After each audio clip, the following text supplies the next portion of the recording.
Welcome to a journey through one of the most unsettling and mysterious stories ever to emerge from the Appalachian Mountains. Before we dive in, tell me in the comments, where are you tuning in from?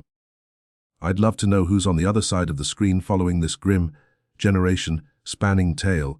There are stories the mountains try to hide, whispers buried beneath layers of time and folklore. Tales so haunting, so grotesque, that people convince themselves they're nothing more than distorted legends, twisted through years of retelling. Yet, in the old dust-choked archives of McDowell County, West Virginia, rests a truth no storyteller could fabricate. A truth surrounding three women who not only shared the Caldwell name, but also carried secrets so malevolent they turned their family into a living symbol of dread among the isolated Appalachian settlements. It was 1872. Only 7 years had passed since the Civil War's end, but the wounds it left across the American South were far from healed. West Virginia, freshly separated from Virginia, was still finding its identity. Its rugged terrain held scattered, self-reliant communities, cut off from one another by steep ridges and endless forest. Traveling between towns in those days was a grueling task.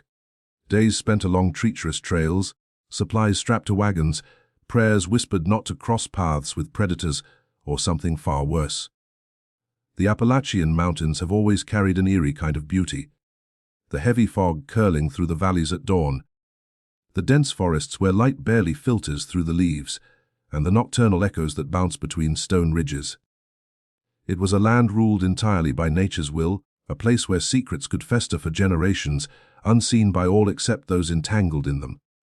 It was here, amid this solitude, that the Caldwell family took root, roots that would one day prove far too deep to unearth. Their estate stood in one of the most secluded stretches near the North Carolina border, a solid old, world home of timber and stone surrounded by barns, a well, and several small outbuildings for tools and supplies. Beyond that, the forest extended endlessly, closing the world around them in a suffocating embrace. The nearest neighbors lived nearly 2 miles away, down a narrow path that turned to muck and isolation whenever the winter rains came. The three Caldwell sisters were known across the hills, each for her own peculiar qualities. Margaret, the eldest at 42, was a tall, commanding woman with sharp, dark eyes that seemed to pierce straight through anyone who met her gaze. Locals said she'd learned the healing arts from a Cherokee medicine woman back when the mountains still echoed with native voices. Others whispered she'd gone far beyond herbs and poultices, that her knowledge reached into far darker corners.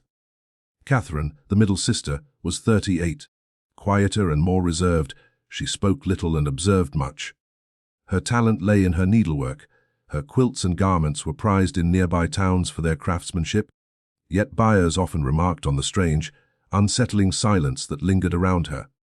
She seemed burdened by invisible weights, as though harboring thoughts she dared not reveal. The youngest, Elizabeth, only 31, bore the wary face of someone much older. Mountain life aged a person fast, especially women who labored from dawn to dusk. She tended the animals and the small gardens, spending most days in solitude, avoiding even the rare supplied trips into the village. None of the sisters had ever married, a detail that drew plenty of gossip in the strict, God-fearing communities of the time. Independent women living alone were curiosities, often mistrusted. But the whispers surrounding the Caldwells were not simply born of curiosity. There was something deeper, an instinctive unease that made travelers take the long way around their land rather than risk passing it at twilight. The first rumors came quietly. A traveling merchant who visited the region twice a year failed to return. A family moving west toward Tennessee vanished without a trace after saying they'd stay near the Caldwell property. At first, such disappearances were blamed on the perils of the wilderness, wandering off-trail wild animals, the dangers of isolation. But soon, the sheriff's office in McDowell County began receiving letters and frantic visits from relatives of the missing. The stories shared a pattern too specific to ignore. People passing through that remote stretch were vanishing into thin air. Their wagons would later be discovered abandoned along the trail, horses still tethered, snorting and trembling as though they had witnessed something unspeakable. The travelers' belongings were always untouched, too neat for robbery, too deliberate for chance. Then, in the fall of 1872, something happened that forced the authorities' hand. A man named Thomas Brennan staggered into the town of Welch one cold October morning. He was nearly unrecognizable. His clothes torn, face streaked with mud, eyes wide in sheer panic. Locals would later say he looked as though he'd seen the devil himself. Brennan had escaped from something, though exactly what remained muddled in the confusion of his mind. Thomas was a hardware trader, 45 years old, a husband and father of 4 in Kentucky. Twice a year he crossed the mountain routes to sell his goods, well accustomed to the hazards of the region. But this journey had gone terribly wrong. According to the statement he gave Sheriff Arthur Coleman, Thomas had been traveling with another peddler, a younger man named Samuel Webb. They'd decided to stick together for safety and companionship through the desolate trails. As dusk crept over the hills, they realized they wouldn't reach the next settlement before nightfall. That's when they spotted the CALDWELL homestead in the distance. Warm light flickering from its windows, smoke curling from the chimney. Exhausted and hungry, they chose to ask the sisters for shelter, as was customary for travelers at the time. The 3 women greeted them unexpectedly kindly, inviting them in, offering firelight and a promise of supper. Dinner began like any other. Margaret spoke of the difficulties of mountain life, Catherine served the food silently, and Elizabeth lingered in the shadows, hardly stepping into view. Thomas found the meal oddly bitter, though he assumed it came from the herbs of the region. Samuel mentioned feeling drowsy not long after eating, something Thomas chalked up to fatigue. Then everything changed. Samuel began slurring his words, his body swaying as if drunk. Thomas tried to rise, but felt his own legs falter beneath him. Through the haze, he caught a glimpse of the 3 sisters exchanging knowing glances. After that, his memory fractured. Flashes of whispers, the sound of something heavy dragged across the floor, Samuel's cries abruptly cut off, and then blackness. At sunrise, Thomas awoke in the brush, roughly 200 yards from the house. His skin was scraped raw, his clothes torn as if he had clawed his way through the woods. Their wagon was gone, his tools and goods gone, Samuel Webb gone entirely. Half delirious, Thomas stumbled back to the main road and walked for hours until he reached Welch. His story to the sheriff was fragmented and confused. He couldn't tell if he had been poisoned, attacked, or simply struck by fever. But one thing he insisted on, over and over: Samuel had entered that house and never come out. Sheriff Arthur Coleman, a 53-year-old veteran of 2 decades in McDowell County law enforcement, listened carefully. He had seen his share of strange happenings in those hills, but never anything quite like this. Sheriff Arthur Coleman had dealt with missing persons before, but something about Thomas Brennan's account unsettled him in a way no case ever had. It wasn't only the disappearance of Samuel Webb, it was the suggestion that the travelers had been deliberately incapacitated. If the CALDWELL sisters had truly slipped something into their meal, this was no longer a tragic accident, but a calculated act of malice. That very afternoon, Coleman assembled 4 of his most dependable men and set out toward the CALDWELL property. Following Brennan's shaky directions through the dense and narrowing trails, the journey took nearly 5 hours. The deeper they went into the wilderness, the quieter the forest became, as though the very air resisted their intrusion. By the time the estate came into view, the sun was sinking low behind the ridges, stretching the trees' shadows into long, twisted fingers. The 3 CALDWELL sisters met the lawman at the edge of the property with an unnerving calmness that bordered on indifference. Margaret, speaking for them all, firmly denied having hosted any travelers recently. She insisted that the sisters lived in near total seclusion and seldom saw another soul. When Coleman mentioned Brennan and Webb by name, Margaret's expression didn't change. She simply said she had never heard of them. Coleman requested permission to search the property, and Margaret granted it without hesitation. The officers combed through every building, the main house, barns, sheds, and storage huts, but nothing incriminating surfaced. No traces of a struggle, no blood, no stray belongings. Everything appeared almost too pristine, as though the entire estate had been scrubbed and arranged for inspection. Then Catherine made a subtle mistake. When one deputy casually asked about the old well behind the house, she quickly averted her gaze before replying that it was used only for animals because the water had an odd taste. Her sudden shift in demeanor, a small, instinctive reaction, caught the man's attention. It wasn't enough for an arrest, but it planted a seed of doubt deep in Coleman's mind. He knew he couldn't bring formal charges without undeniable proof. The Caldwell sisters, after all, were regarded as quiet, law-abiding women. Accusing them without evidence could spark outrage and endanger his position. Yet the oppressive stillness of that property, the weight in the air that seemed to cling to the skin, told him something was very wrong. In the days that followed, Coleman began a deeper investigation. He reached out to families of the missing, those whose loved ones had vanished in the region over the past 5 years.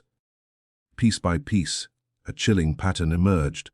At least 8 people had disappeared near that same stretch of mountain, all travelers, merchants, or families in transit. None were locals, and their absences often went unnoticed for months. By late autumn, winter struck early and hard. Snow swallowed the trails, sealing the mountains in isolation. Coleman had no choice but to pause his search until the thaw. During those long, silent months, he buried himself in research. In the dim archives of the county hall, he sifted through yellowed records and brittle papers. He pored over forgotten newspapers, interviewed the oldest residents still alive, and gradually unearthed a darker history than he could have imagined. The Caldwell sisters, it turned out, weren't natives of West Virginia. They had arrived from Pennsylvania in the early 1860s, just before the Civil War, with their parents, Robert and Annabelle Caldwell. They had purchased the land for a suspiciously small sum, and Coleman soon learned why. The area had always carried an ominous reputation among the Cherokee, who once roamed these hills before being driven away.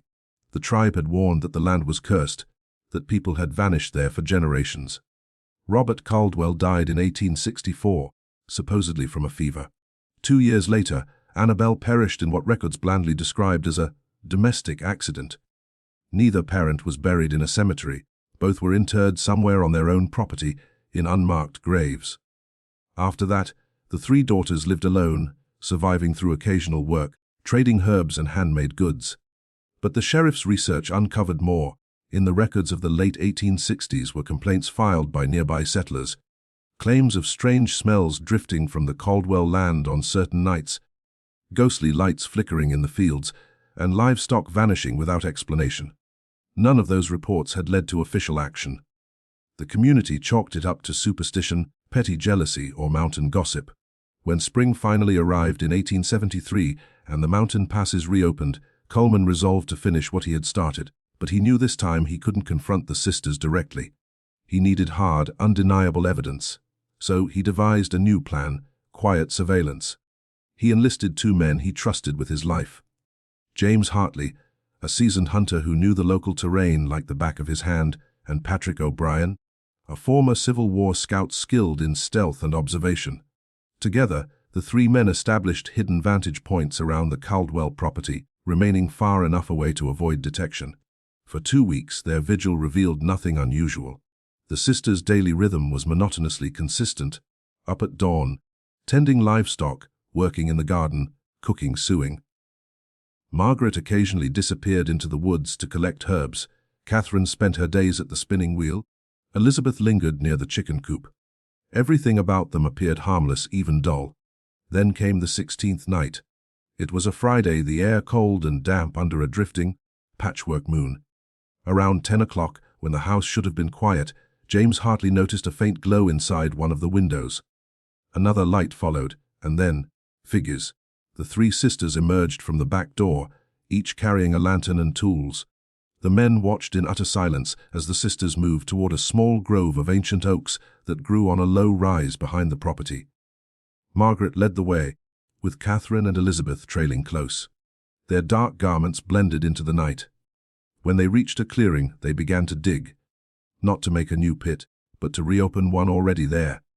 The rhythmic sound of shovels cutting through earth and striking roots carried faintly through the trees. For nearly an hour, they labored. Then Margaret descended into the pit. Coleman's heart pounded as he strained to see. A few minutes later, she climbed back out, clutching something wrapped in cloth. Even in the faint light, its shape was unmistakable: human bones. She laid the bundle on the ground and returned to the hole again and again, each time bringing more remains. When the digging ceased, at least half a dozen skeletal forms lay neatly arranged in the clearing. Then, with a horrifying precision, the sisters began to sort through the bones. They examined each fragment in the glow of their lanterns, dividing them into piles, some wrapped carefully in cloth, others set aside. Coleman and his men could only watch, transfixed, their breath fogging in the cold night air. The sheriff knew that whatever was happening beneath those oaks, it was the proof he had been searching for. The selection process remained a mystery to the onlookers, yet every movement was calculated, deliberate, executed with the precision of a ritual refined over many years. Coleman raised a hand in silence, signaling his men to stand down. They had witnessed enough for one night. What they had seen left no room for doubt. The truth was undeniable, but launching an attack now, under cover of darkness and with limited manpower, would be reckless. They needed daylight, reinforcements, and proper strategy. Reluctantly, Coleman ordered a silent withdrawal, vowing to return at first light. What the men failed to notice was Elizabeth's sudden pause in her work. For a brief moment, she lifted her head and stared directly toward their hidden position. Her eyes, gleaming even in the faint moonlight, seemed to cut through the darkness with unnerving clarity, as though she could see them perfectly. She said nothing to her sisters, only resumed her task as if nothing had happened, but a faint, knowing smile flickered across her lips before fading. At dawn, Coleman and his men rode back into Welch Village. Without delay, the sheriff began assembling a larger force to return to the CALDWELL property. He demanded at least 10 armed men, shovels for digging, and wagons for transporting any potential evidence. This time, he intended to uncover the truth once and for all and confront the sisters face to face with undeniable proof of their crimes.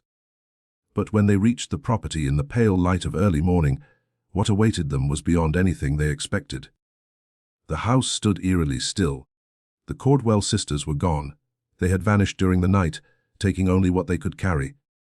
Livestock still grazed in the pastures, food remained neatly stored in the pantry, and beds were left unmade. Everything suggested a hurried and desperate escape. Coleman wasted no time. He split his men into groups and ordered them to search every inch of the premises, while he personally led a small team back to the oak grove where they had witnessed the grim scene the night before. The clearing was just as they had left it, an open pit, abandoned tools scattered nearby, and not a trace of what they had seen being unearthed. The gaping hole in the center of the grove stood as a silent mockery of their efforts. Coleman climbed down himself, his boots sinking into the damp, freshly turned soil, hoping to find some remnant, any trace of what had been removed. But nothing remained. The ground told only part of the story. The evidence was gone. James Hartley, the most experienced tracker among them, examined the perimeter carefully. His keen eyes caught faint drag marks, signs of something heavy being pulled toward the deeper forest. The men followed the trail for nearly a mile, entering an increasingly dense thicket where even sunlight struggled to filter through the canopy. The tracks ended abruptly at the edge of a steep gorge. The disturbed soil and loose rocks suggested that whatever had been dragged there was hurled down into the ravine below. A drop of nearly 50 meters into a violent stream crashing over jagged stone. Descending would be nearly impossible, and even if they managed it, the current would have long carried away any remains. Coleman clenched his fists, anger and frustration rising. The CALDWELL sisters had realized they were being watched, and they had acted swiftly and efficiently to erase every trace of their activities. Their reaction wasn't one of panic, but of experience. They knew exactly what to do, as though they had faced similar danger before. That thought chilled him more than anything else. Back at the house, the search continued through the remainder of the day and well into the next. Every chest, cupboard, and floorboard was inspected for hidden compartments. They uncovered a number of peculiar items, though none provided definitive proof of murder.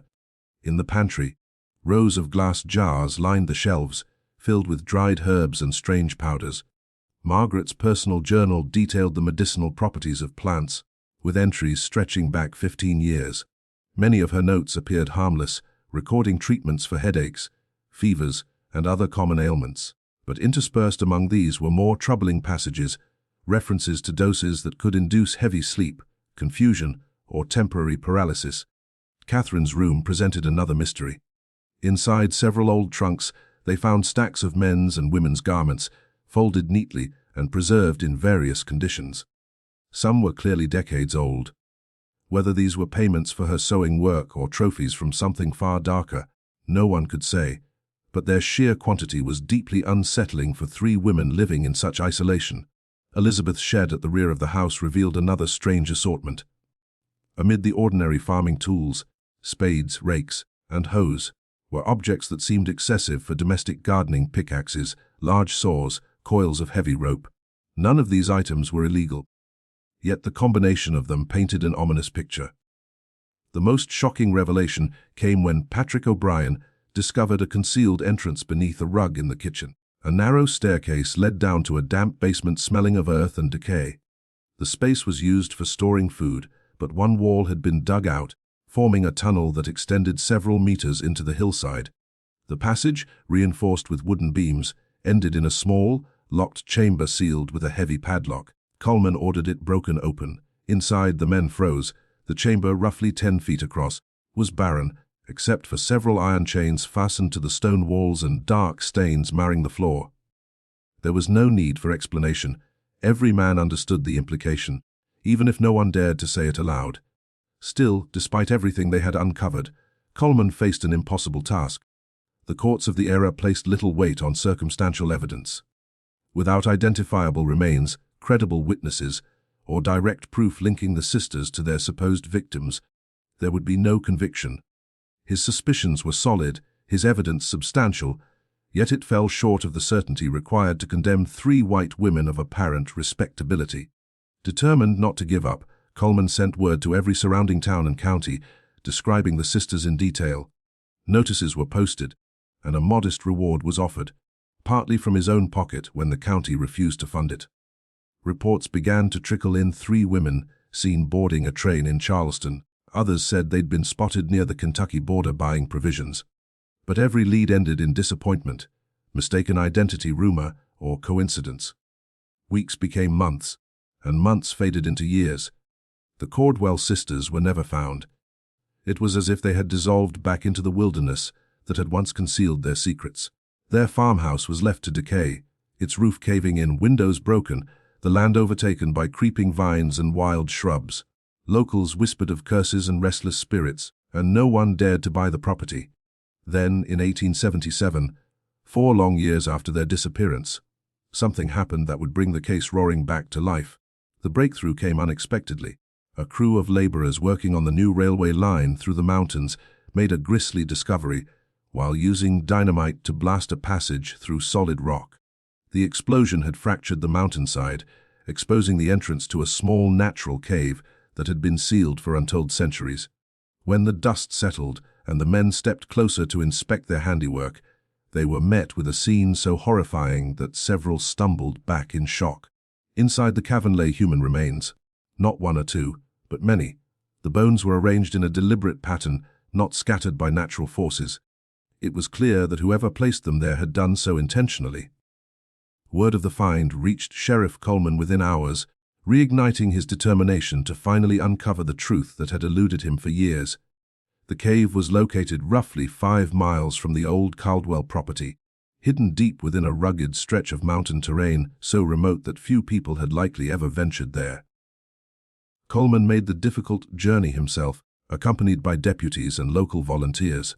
When they arrived, lanterns and torches in hand, they saw the extent of the horror: the remains of at least a dozen individuals in various stages of decay.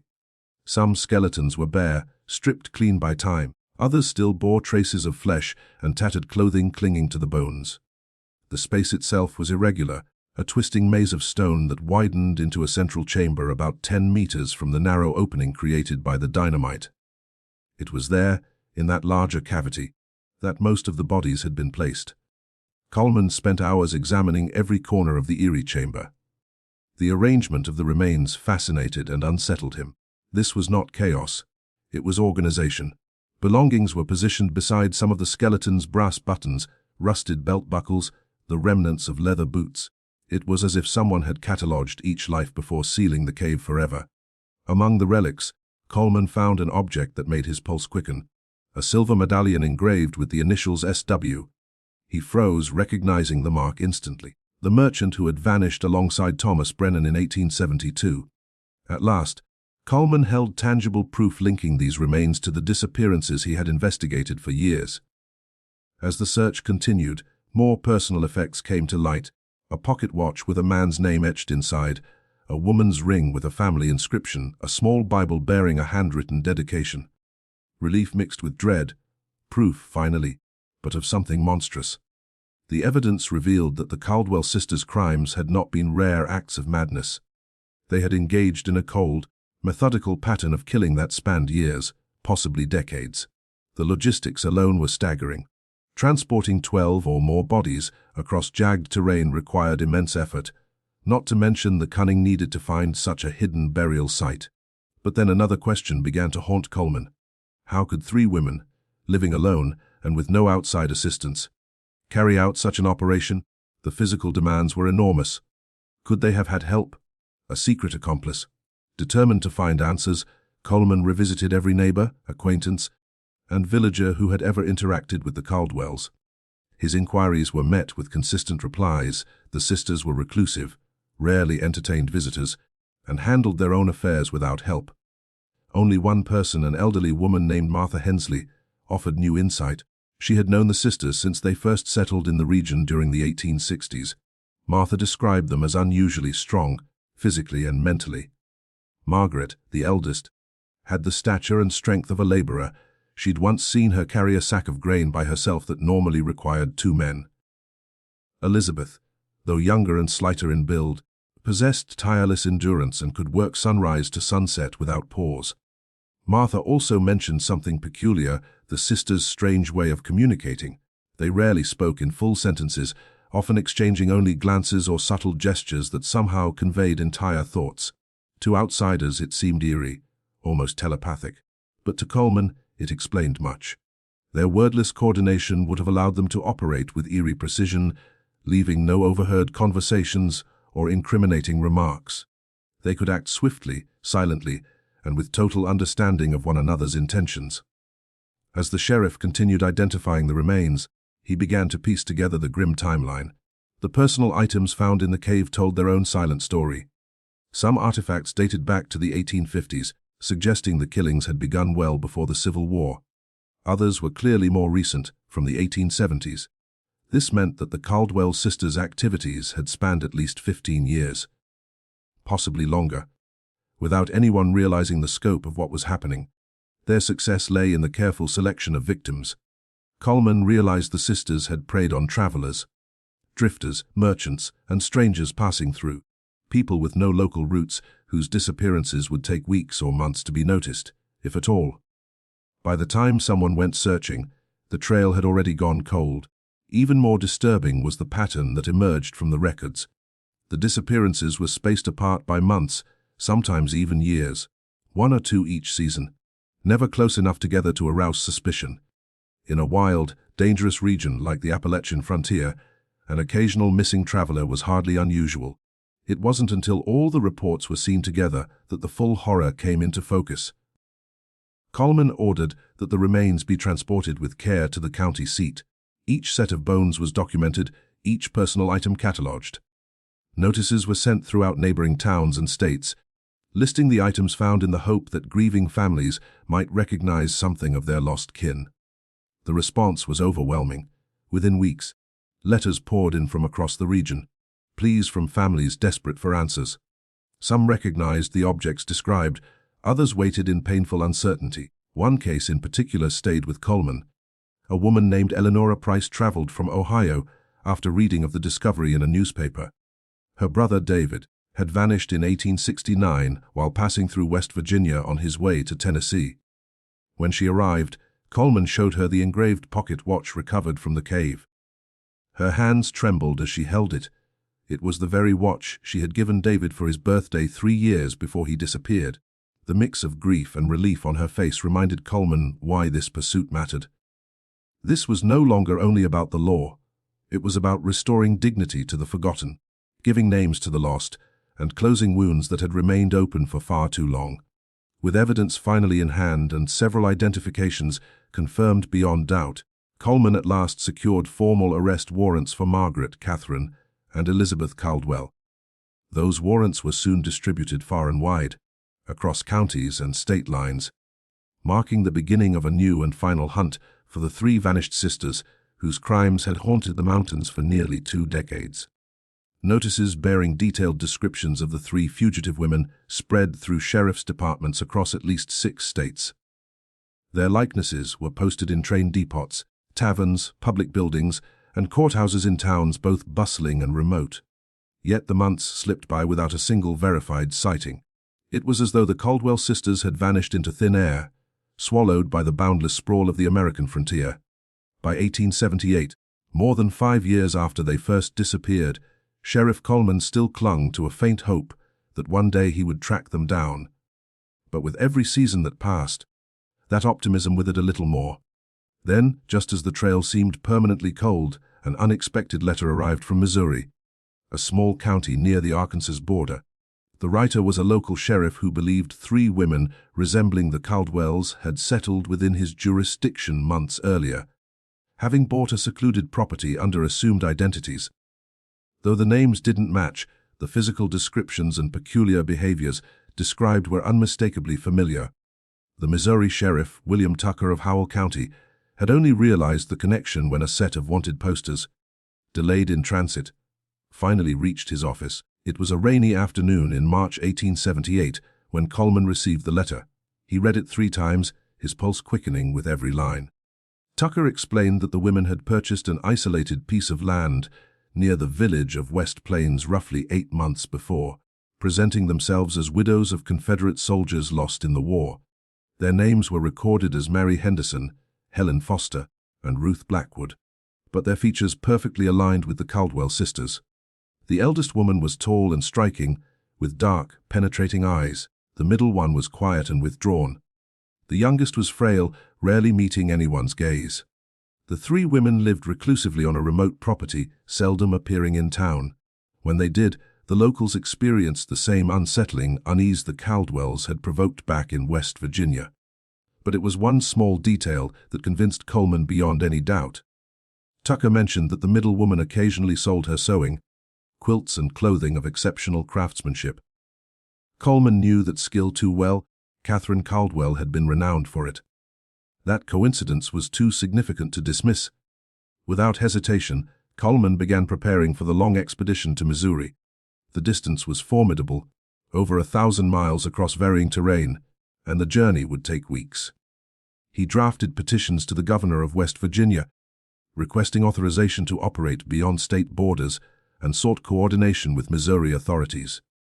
While waiting for official approval, Coleman meticulously reviewed his accumulated evidence, detailed physical descriptions, testimonies from witnesses like Thomas Brennan, an inventory of the possessions recovered from the cave, and photographs of key items, including Samuel Webb's medallion and David Price's pocket watch.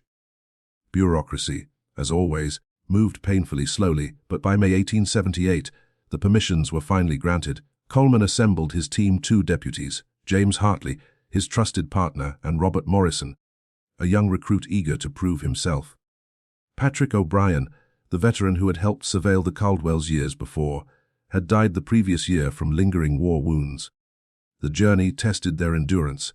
They rode the train as far west as the rails would carry them, then continued on horseback through wilderness and rough backcountry. Kentucky gave way to Tennessee, and at last Missouri. The Appalachian peaks faded behind them, replaced by the rolling green hills of the Ozarks, but the atmosphere of isolation remained constant.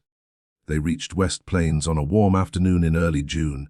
The settlement was small, perhaps 300 souls clustered around a modest square with a courthouse, a church, several shops, and a single tavern. Sheriff Tucker met them there, a burly man of about 50 with a gray, streaked beard and hands hardened by years of manual labor before he ever wore a badge. In his cramped office, Tucker confirmed what he'd written in his letter. The women lived about 10 miles outside the village, on a patch of remote farmland. They had paid for the property entirely in cash, an unusual act that stirred quiet suspicion among the locals. The old house stood on 100 acres of rough, half-fertile ground. For months after arriving, the women kept to themselves, venturing into town only rarely for basic supplies. Over time, they began to engage slightly more with the villagers. The middle woman selling her embroidery, the eldest trading herbs she gathered in the woods. Then Tucker described something that made Coleman's blood run cold. Roughly 3 months after their arrival, a traveling salesman named Charlie Drake had vanished. Drake was known throughout the region for his reliability. He followed the same route every 3 months like clockwork, visiting a circuit of small towns within a 60-mile radius. But after his last trip to West Plains, he was never seen again. At first, Tucker assumed the man had taken ill or changed his route. But as time passed with no word and inquiries began from Drake's relatives, the sheriff quietly investigated. The last person to see him alive remembered Drake saying he'd seek shelter for the night at a remote farm before heading on the next morning. The description of that farm matched the area where the 3 women lived. Coleman felt the now familiar chill of recognition. The same dreadful pattern repeating itself. The CALDWELLs had changed their names and their state, but not their methods. They continued to prey upon travelers, solitary, rootless people whose disappearances took months or years to trace. That evening, Coleman, Tucker, and the deputies met to plan their approach. They could not afford a reckless raid. The women were resourceful and dangerous. Surprise would be their greatest advantage. Tucker recruited 4 reliable local men, bringing their force to 8. Before dawn the next day, they rode out from West Plains, hoping to reach the property before sunrise. The narrow trail wound through thick forest and across shallow creeks. Tucker led the way, having visited the site months earlier while posing as a census agent. As the first rays of daylight filtered through the trees, the house came into view, aged but sturdy, built from weathered timber with a roof of red clay tiles. Smoke drifted from the chimney. Someone inside was awake. A few scrawny animals grazed nearby, chickens, goats, and a thin pig. Coleman ordered the men to spread out and encircle the area to prevent escape. He, Tucker, and Hartley would approach the front door while the others held their positions around the perimeter. When all were in place, Coleman stepped forward and knocked firmly. For a moment, nothing moved. Then came the soft creak of footsteps. The door opened slightly, revealing a woman who introduced herself as Helen Foster, but Coleman recognized her instantly as Catherine Caldwell. For an instant, shock flashed across her face at the sight of the armed men. Then she regained her composure, her gaze cold and calculating. Sheriff Tucker spoke clearly, announcing the arrest warrants for Margaret, Catherine, and Elizabeth Caldwell. He declared that evidence strongly suggested the women, known locally as Mary Henderson, Helen Foster, and Ruth Blackwood, were, in fact, those very fugitives. Catherine remained silent, hand still gripping the doorframe. Her eyes flickered with quick mental calculations. Fight, flee, or submit. Then, from the shadows behind her, another figure emerged. It was Margaret. Even after 5 long years, Coleman would have known her anywhere. Older now, yet unmistakably the same woman. Margaret still carried that commanding presence that seemed to bend a room's atmosphere around her. The same tall frame, the same sharp, penetrating eyes that once unsettled hardened men. When she met Coleman's gaze, a spark of recognition flashed between them. For a brief instant, neither spoke. Both were remembering that tense night 5 years earlier in West Virginia. The ambush, the flickering lantern light, the failed capture. Then Margaret's lips curved faintly, a ghost of a smile. It wasn't surrender. It wasn't fear. It was something far stranger. A look of acknowledgement between 2 long, matched adversaries who had finally reached the inevitable end of their grim pursuit. She seemed almost relieved that it was Coleman standing before her again, rather than some nameless lawman, with no sense of their tangled history. When she finally spoke, her tone was calm, deliberate, even courteous. She told them she and her sisters would not resist arrest, but requested a few minutes to prepare themselves properly before departing. Tucker hesitated, but Coleman gave a short nod. 2 deputies followed the women inside to ensure nothing was destroyed and no attempt at flight made. Margaret, Catherine, and Elizabeth moved with quiet efficiency, gathering modest bundles of clothing and securing feed and water for their livestock, as if they were preparing for an ordinary trip rather than a surrender on charges of multiple murder. Their composure was unnerving, an eerie calm that made the men exchange uneasy glances. While they readied themselves, Coleman used the time to inspect the grounds. A small barn stood behind the house, along with a roofed well and a narrow toolshed hearth, hidden beneath wild vines. Everything appeared tidy, orderly, almost domestic, nothing that betrayed the dark suspicions surrounding the place. When the women finally emerged, each in plain clothing and now shackled at the wrists, Coleman ordered the search team to begin a quick examination before leaving. They needed to document the property immediately before evidence could be disturbed or lost. The search turned up unsettlingly familiar patterns. In the pantry, shelves held jars of herbs nearly identical to those once found in the West Virginia home. Catherine's small bedroom contained an excess of garments, far more than 3 women could ever use, along with accessories that clearly belonged to other owners. Margaret's room yielded another of her meticulous journals, filled from end to end with cramped handwriting describing botanical experiments and obscure medical notes. Then, in the toolshed, Coleman uncovered something entirely new. Beneath loose floorboards lay a rusted metal chest secured with an old padlock. When they forced it open, the interior revealed a chilling collection: rings, watches, medals, and silver trinkets, each carefully wrapped in bits of cloth and arranged with almost reverent precision. 23 items in all. Coleman stared at them in silence. 23. Nearly double the number of remains recovered from the cave in West Virginia. It meant there were still graves unaccounted for, victims yet undiscovered. More families who would never learn what had become of their loved ones. Among the small trove, one item stood out immediately: a brass pocket watch with a snapped chain. Coleman recognized it at once. It belonged to Charlie Drake, the traveling salesman who had vanished months before. Tucker confirmed it without hesitation.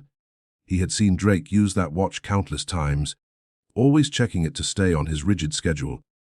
That was all the confirmation Coleman needed. Charlie Drake had met the same fate as the others. The long ride back to West Plains lasted the entire day. The 3 prisoners spoke barely a word. Margaret rode upright and unbending, her face expressionless but proud. Catherine kept her gaze on the ground, lost in thought. Elizabeth's eyes darted restlessly from one side of the trail to the other, as though still searching for a way out.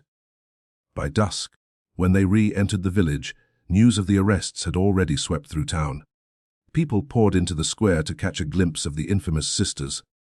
Curiosity, fear, and outrage mixed across the faces of the small crowd. Some muttered prayers, others cursed under their breath, thinking of missing friends and kin. Sheriff Tucker stepped forward and ordered the crowd to disperse. He led the prisoners through the back of the city hall, where 3 narrow cells waited. Coleman advised that the sisters be confined together. Separate confinement, he reasoned, would only give them the opportunity to craft conflicting stories and manipulate the guards individually. Together, they would be forced to maintain a consistent narrative, and any cracks between them might reveal the truth. That evening, Coleman began formal questioning. He wanted the record to be complete, precise, and impossible to dispute. He reviewed all his documentation from West Virginia, the recovered evidence, the diaries, the witness statements, and laid out the new material from Missouri beside it. His goal was simple: to construct an argument so airtight that denial would be futile. Margaret was brought in first. She entered the small interrogation room with quiet dignity, sitting upright in the wooden chair as Tucker and Hartley observed from the corner. She studied Coleman with an air of detached curiosity, as though analyzing a specimen under glass rather than facing the man who had finally cornered her. Coleman began systematically, confirming her name and the identities of her sisters. Margaret did not protest. She acknowledged that she was indeed Margaret Caldwell and that Catherine and Elizabeth were her siblings. Yes, they had lived in West Virginia. Yes, they had adopted false names when settling in Missouri. But, she claimed, that deception was merely an attempt to begin anew, away from, as she phrased it, the gossip and lies that refused to die. When Coleman presented photographs of the bodies and the objects recovered from the mountain cave, she did not flinch. She calmly stated that she had never seen that place in her life.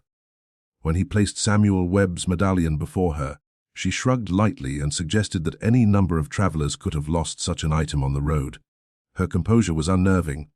No anger, no fear, not even impatience. Her voice remained steady, cool, and strangely polite, as if the whole matter were some academic debate about facts rather than a record of death. Coleman changed strategy. He brought out the chest from the Missouri property and held up Charlie Drake's pocket watch. He explained that Drake had last been seen heading toward their farm before vanishing. Margaret paused only briefly, her eyes lingering on the watch before she replied. Yes, she admitted. A salesman had stopped by months ago asking for directions. They spoke briefly. Then he went on his way. If something unfortunate had happened to him afterward, she had no knowledge of it. As for the watch being found in their shed, perhaps the man had dropped it unknowingly. The absurdity of her words hung heavy in the room. Everyone knew a man did not lose a watch fastened to a chain inside his coat, let alone have it end up carefully wrapped and hidden beneath the floorboards. Yet Margaret's expression never changed. Coleman pressed on. He brought up Thomas Brennan, the merchant who had escaped back in 1872, and recounted Brennan's account of being drugged, of glimpsing Samuel Webb in mortal danger, of waking later in the woods, confused and terrified. Margaret listened without interruption. When he finished, she tilted her head slightly and remarked that the man must have been suffering from delusions, perhaps a nervous disorder brought on by exhaustion. She denied ever having met him. For more than 2 hours the questioning continued, with Coleman laying out evidence after evidence, witness after witness, and Margaret parrying each point with implausible but unwavering calm. Her face betrayed nothing, her tone never once faltered. It was like interrogating a statue, cold, polished, and utterly devoid of remorse. Coleman found himself drained after hours of questioning. Margaret occasionally muttered meaningless phrases, her words hollow and detached, until finally he gave up and ordered her back to her cell. It wasn't the first time he'd faced hardened criminals, but she was unlike anyone he had ever encountered. In every interrogation he'd conducted over the years, he had seen some sign of humanity, nervous glances, angry outbursts, desperate bargaining. Yet with Margaret, there was nothing. It was as though a vital human element was missing. No empathy, no fear, no emotion he could recognize. She sat there calm and impenetrable, like a figure carved from cold stone. When it was Catherine's turn, the situation grew no better. Her replies were curt, mostly single syllables, and she often lapsed into complete silence, staring past Coleman as though he were invisible. Her eyes never met his. Instead, they fixed on some unseen point behind him, vacant and expressionless. The youngest sister, Elizabeth, offered the only glimpse of human feeling. Her hands trembled slightly when confronted with the evidence, and her voice faltered when she spoke. She frequently glanced toward the door, as if expecting Margaret to appear and guide her answers. Yet, despite her nervousness, she stuck to her denials, insisting they were innocent women struggling to survive in a harsh world, ignorant of the disappearances around them. After 3 exhausting interrogations, Coleman accepted that no confession would ever come willingly. The Caldwell sisters had made a silent pact to deny everything, forcing the law to rely entirely on testimony and circumstantial proof. The coming trial would be long, complex, and politically charged, but Coleman was determined to see justice prevail. In the following days, while finalizing the paperwork to transfer the prisoners back to West Virginia for trial, Coleman pressed forward with his investigation in Missouri. He ordered crews to dig through suspicious patches of ground and search the property inch by inch. Behind the main house, they uncovered an unsettling patch of forest, roughly 20 square meters, where the vegetation grew greener and denser than the rest. Excavation revealed the soil had been recently disturbed, unnaturally churned. 5 feet down, they discovered fragments of bone, broken, scattered, and incomplete, as though someone had intentionally destroyed them to prevent identification. This method differed from what Coleman had found in West Virginia, where the bodies had been left mostly intact in the cave. The sisters, it seemed, had evolved, learning how to hide their crimes more effectively with each act. To examine the remains, Coleman called upon Dr. Harrison Blackwell, a local physician with limited forensic experience but the best available in the region. After meticulous study, Blackwell concluded the fragments likely belonged to 2, possibly 3, different individuals. Decomposition suggested they had been buried for several months. One fragment displayed a clean, unnatural fracture, evidence of a heavy blow from a blunt weapon, not an accidental injury. The grim discovery deepened the horror of the case. These victims hadn't merely disappeared, they had been brutally murdered. While Coleman continued his work in Missouri, a letter arrived from Jonathan Everett, the McDowell County prosecutor in West Virginia. Everett urged him to bring the prisoners back without delay. The mounting public pressure and demands from victims' families were becoming unbearable. The return trip, stretching across half the country, would require extreme caution. The 3 prisoners were dangerous, and Coleman knew the journey through multiple jurisdictions invited risk of escape, ambush, or public interference. To ensure security, he requested 4 additional escorts and mapped the route carefully. Before departing, Coleman shared a final conversation with Sheriff Tucker. Over the weeks they had worked together, the 2 men had grown to respect one another deeply. Tucker confided something that had troubled him since the sisters' capture. During the months they lived in Missouri, several neighbors, 5 or 6 in total, had fallen mysteriously ill after dining at the CALDWELL's table. The symptoms were consistent: dizziness, nausea, confusion, and in a few cases, brief unconsciousness. Each guest had been invited under innocent pretenses: holiday meals, gestures of gratitude, neighborly kindness, and all had recovered, dismissing their sickness as food poisoning or a passing fever. But in hindsight, Tucker realized the chilling truth. The sisters had been experimenting. They were perfecting their poisons, adjusting dosages, studying reactions. Those who survived weren't spared by mercy. They were test subjects. The thought made Coleman's stomach twist. The cold-blooded precision behind such cruelty was beyond comprehension. The return journey began on a sweltering July morning. The sun had barely risen when the heat already pressed down on the land. The convoy included Coleman, Hartley, Morrison, and the 4 guards Tucker had loaned for the trip. The sisters rode in a closed wagon, handcuffed and watched constantly. In the first few days they maintained their unnerving silence, barely eating, sipping water with reluctance, and sleeping in shifts so that one was always awake, keeping a silent vigil even in captivity. Then, on the 4th night near the Missouri-Kentucky border, something changed. While making his rounds, Coleman heard faint murmurs from inside the prisoner's wagon. He crept closer, listening carefully. The sisters were whispering, not in any language he recognized, though some words sounded faintly familiar. The rhythm was eerie, almost ritualistic. He caught fragments: forest, blood, river, bones. But the rest was incomprehensible. For nearly 20 minutes he listened, gripped by a sense of unease deeper than fear. When he finally stepped back, a chill ran through him. There was something profoundly unnatural about those women, something that transcended mere crime. The next morning, he told Hartley what he had overheard. The old hunter was unsurprised. He explained that families who lived isolated in the mountains sometimes developed their own secret dialects, and that the region's earliest inhabitants, the Cherokee, had warned of certain cursed places where the land itself carried ancient darkness. Hartley pointed out that the Caldwell family's original homestead in West Virginia lay within one of those marked regions. What others dismissed as superstition might, he said, be ancestral memory, warnings passed down for generations. Coleman, a man of logic and reason, had always trusted evidence over folklore. But as the wagon rolled eastward through familiar landscapes and shadows of the past, he couldn't shake the feeling that this case had crossed into something beyond rational explanation. The crimes of the Caldwell sisters seemed to echo something far older, something buried deep in the soil of the mountains themselves. The journey through Kentucky passed without any major disturbance. From there, the group entered Tennessee, keeping to the quieter secondary roads that wound through hills and farmlands. Coleman intentionally avoided the larger towns and cities, preferring small settlements where their presence, a heavily armed escort transporting 3 female prisoners, would draw less attention. Every halt was carefully planned in advance, each rest stop and overnight stay chosen for security and seclusion. It was during one such stop, in the modest town of Crossville, Tennessee, that something wholly unexpected occurred. They had paused to replenish supplies and rest the horses for a few hours when an elderly woman approached Coleman outside the general store. Her expression carried both urgency and familiarity, as though she had been waiting for him. Introducing herself as Sarah Whitmore, she said she was 74 and had lived her entire life in that very town.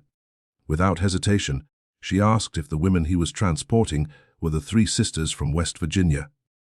Coleman, cautious but curious, confirmed this, then asked how she could possibly know. Sarah explained that she had heard the local gossip about a group of lawmen passing through with 3 women accused of terrible crimes.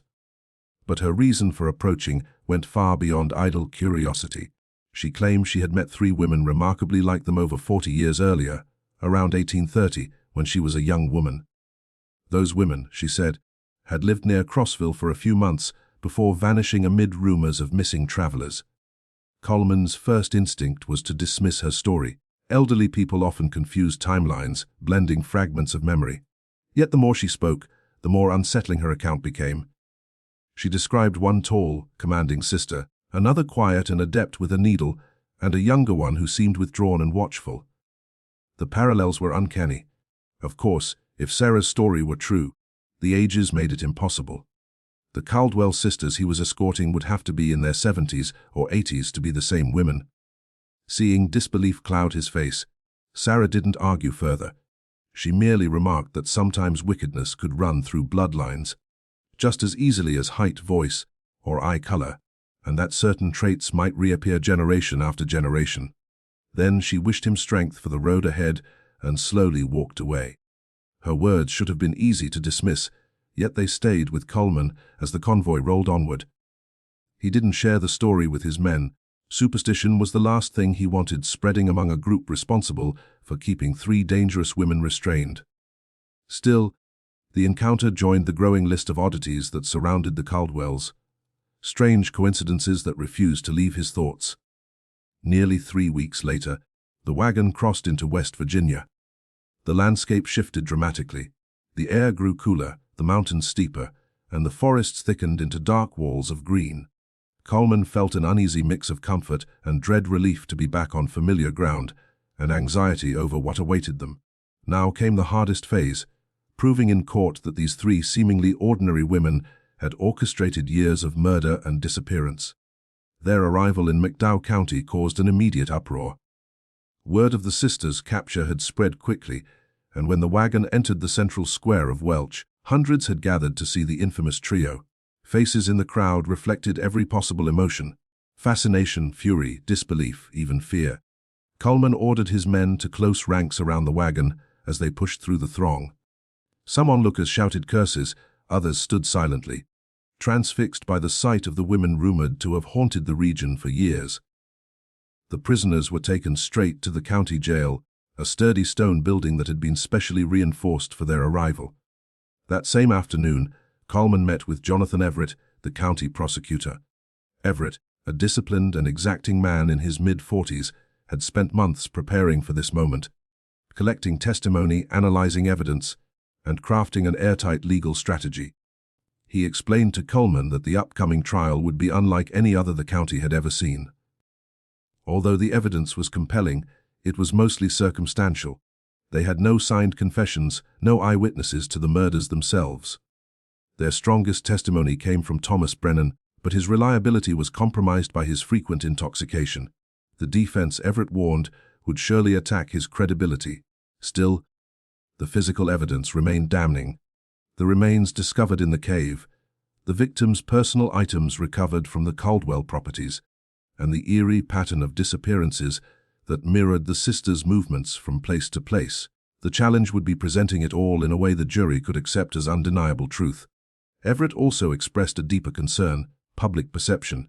In 1878, few could imagine women, let alone 3 outwardly respectable white women, committing such calculated acts of violence. The jurors' disbelief itself could become a barrier to conviction. The prosecutor knew he would have to dismantle centuries of bias in that courtroom.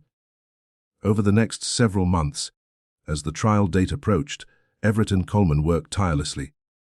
They tracked down relatives of missing persons who could identify the belongings found in the sisters' possession. They mapped every disappearance, aligning it with the Caldwells' known residences. A breakthrough came when Everett located Dr. Edwin Pierce, a retired physician who recalled treating several mysterious cases of sudden poisoning years before. In each instance, the victims had recently eaten or drunk something offered by 3 women matching the sisters' descriptions.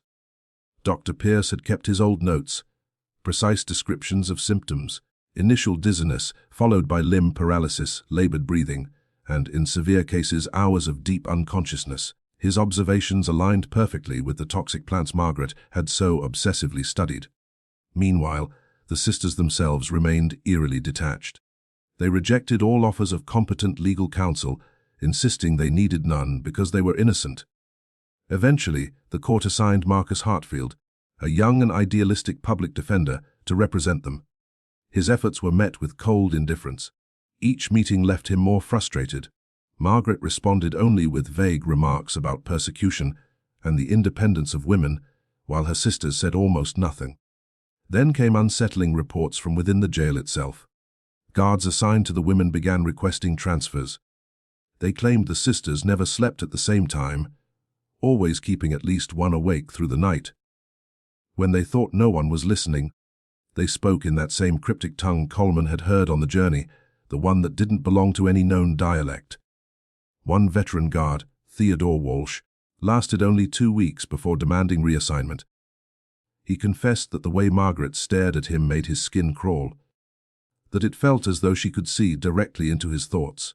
Others described recurring nightmares after their shifts, dreams of endless forests, shadowy figures vanishing into the ground, and whispers in strange languages.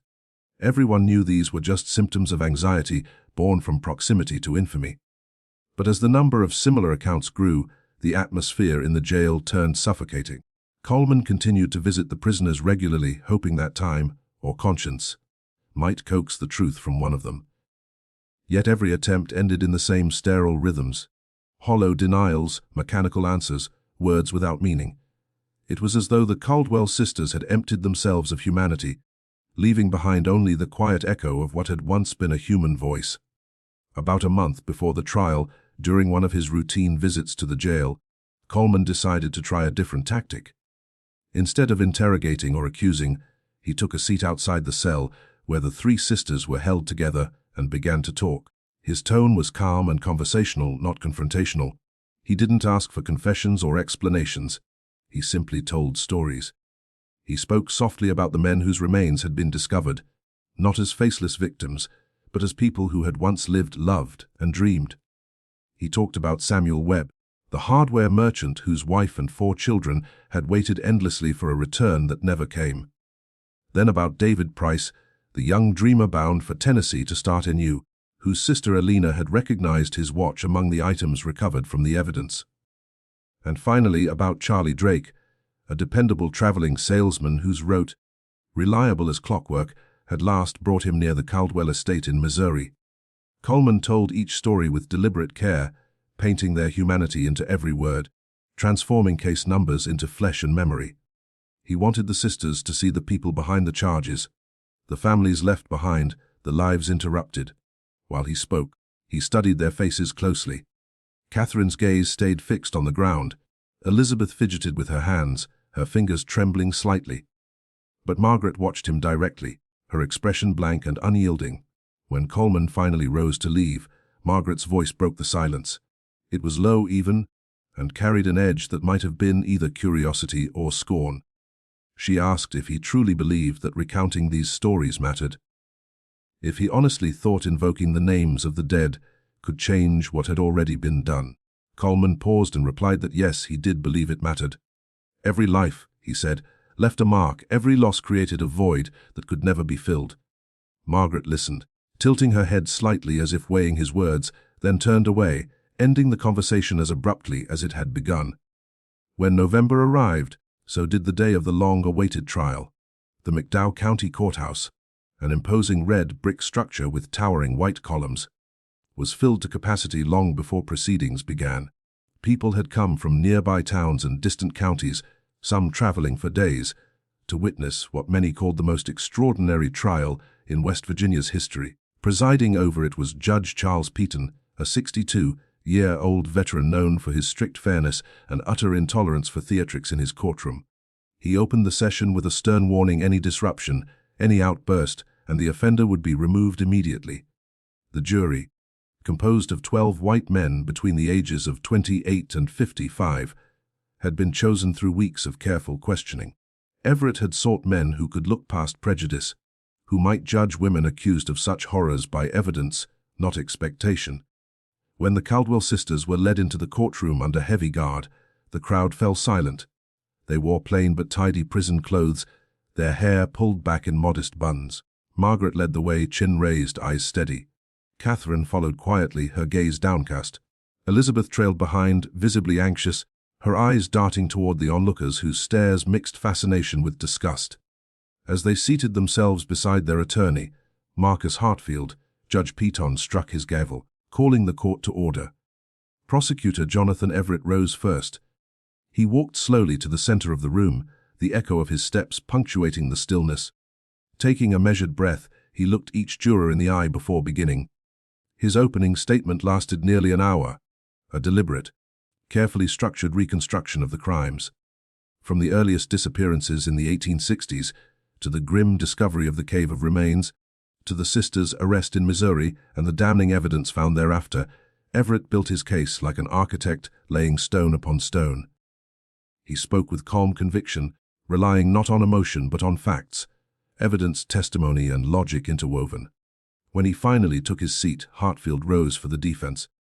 The young lawyer's voice wavered slightly at first, but he soon regained his composure. His arguments were cautious and predictable. The evidence, he claimed, was circumstantial. Coincidences could mislead, and without eyewitnesses, the prosecution could not claim certainty. Over the next 3 weeks, the courtroom became a theater of relentless testimony. Witness after witness took the stand. Thomas Brennan recounted the horror of his night at the Caldwell estate. The drugged wine, the foggy fear, the disappearance of his traveling companion. His hand shook as he identified Samuel Webb's medallion. Then Alina Price testified, tears streaming down her face as she clutched her brother's pocket watch. She spoke of years spent in torment, not knowing his fate, the hollow ache of uncertainty, followed by the grim comfort of truth. Dr. Edwin Pierce explained the toxic plants mentioned in Margaret's diaries, describing how their subtle poisons could paralyze without leaving clear traces. He connected these findings to cases of unexplained illness among those who had crossed paths with the Caldwell sisters. Sheriff Tucker from Missouri testified next, describing the discoveries at their property, the hidden trunk of stolen items, including Charlie Drake's watch, and how the sisters' behavior there mirrored the pattern documented in West Virginia. Hartfield fought valiantly, challenging witnesses, questioning memories, and pointing out gaps in the timeline. But the mountain of evidence grew impossible to ignore. The sisters never took the stand. Hartfield had advised against it. Margaret considered defying him but ultimately remained silent. Throughout the proceedings, the three sat composed, their expressions unreadable, a portrait of controlled detachment. When the time came for closing arguments, Everett returned to the center of the courtroom. His final address was deliberate and devastating. He didn't ask the jury to imagine or speculate. He simply laid the facts bare, one last, undeniable pattern of guilt. He ended by invoking the memory of the dead, urging justice for those who could no longer speak for themselves. Late in November, under gray skies, the jury retired to deliberate. The courthouse buzzed with anxious energy as the crowd refused to leave. Coleman waited in the hall, smoking quietly, his face drawn with fatigue. After only 5 hours, a message was sent to the judge. The jury had reached its decision. The crowd surged back into the courtroom. The tension was so thick it felt physical as the 12 jurors filed in. None met the defendant's eyes. The foreman, John Matthews, a middle-aged farmer, stood, paper trembling in his hands. In a steady voice, he read the verdicts. Margaret Caldwell, guilty of first-degree murder on multiple counts. Catherine Caldwell, guilty of first-degree murder on multiple counts. Elizabeth Caldwell, guilty of first-degree murder on multiple counts. A roar filled the courtroom. Some shouted in approval, others wept, many simply sat frozen. Judge Peton's gavel thundered, demanding silence. Through it all, the Caldwell sisters sat motionless. Margaret remained as she always had, upright, expressionless, her gaze distant and cold.